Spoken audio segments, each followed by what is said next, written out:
Hi guys! Once again, it's me, Jessica. Welcome to my vlog. Today, ang lulutuin natin ay banana cheese puto with raisins.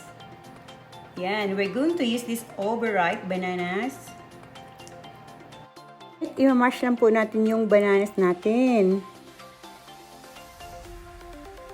Make sure lang po na overripe na po yung banana na gagamitin ninyo. At nang hindi tayo nagagamit ng maraming sugar dahil matamis na po ito.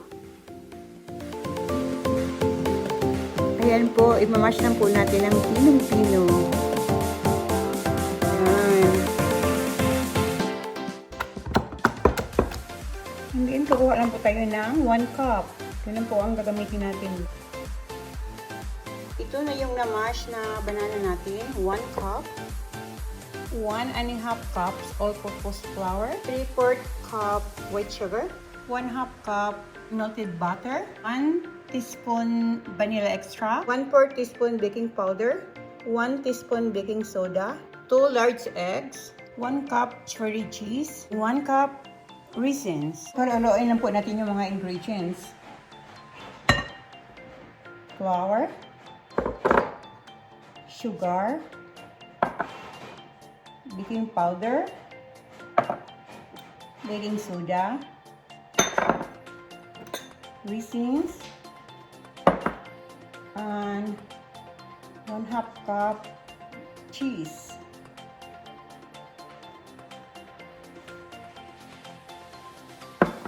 Again, pagkaluluin lang po natin.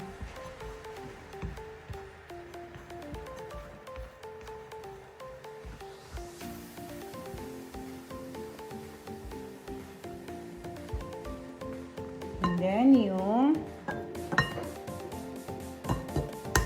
eggs.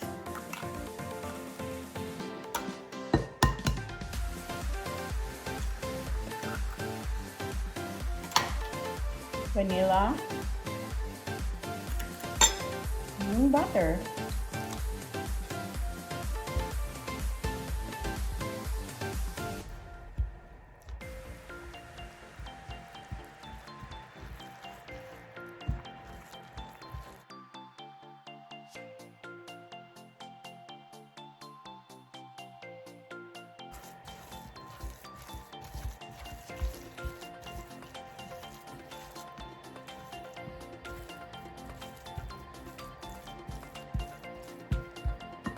And then the mashed bananas.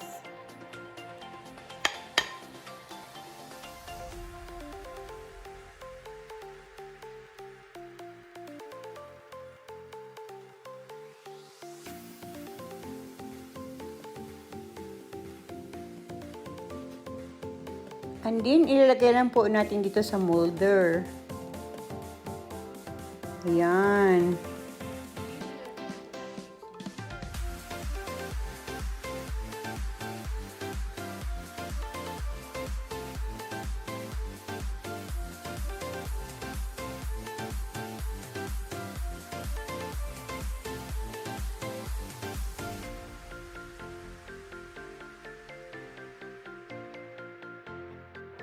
Okay, at ilalagay natin dito sa steamer.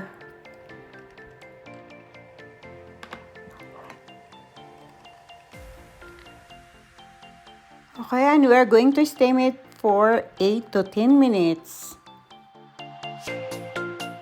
This is after 8 minutes. Bubuksan natin at ilalagay lang natin yung cheese on top. Ayan po.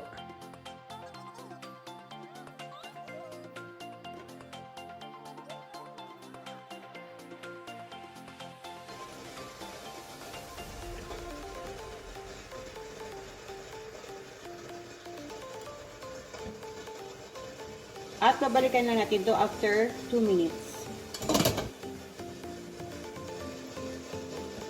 Ito na siya, guys. Ito na po. At ang bango-bango. Wow!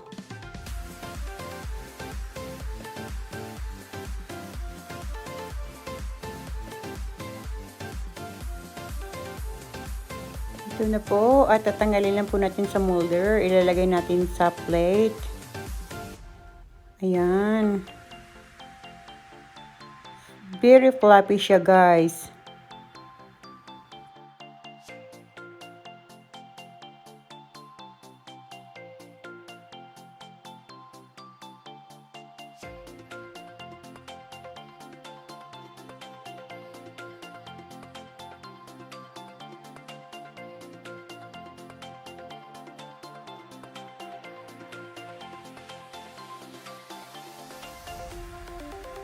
Right guys, ito na yung banana cheese puto with raisins natin.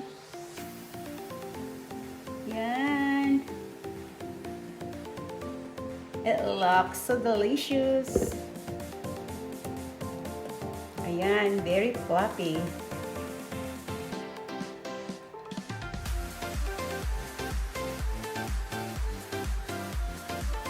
Soft and fluffy.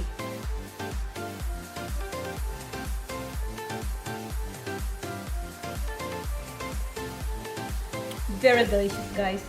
Yung textures niya, may cheese, tsaka may raisins. Yung cheese kasi salty, tsaka yung raisins sweet. So, pinag-combine, napakasarap po. You should try it too.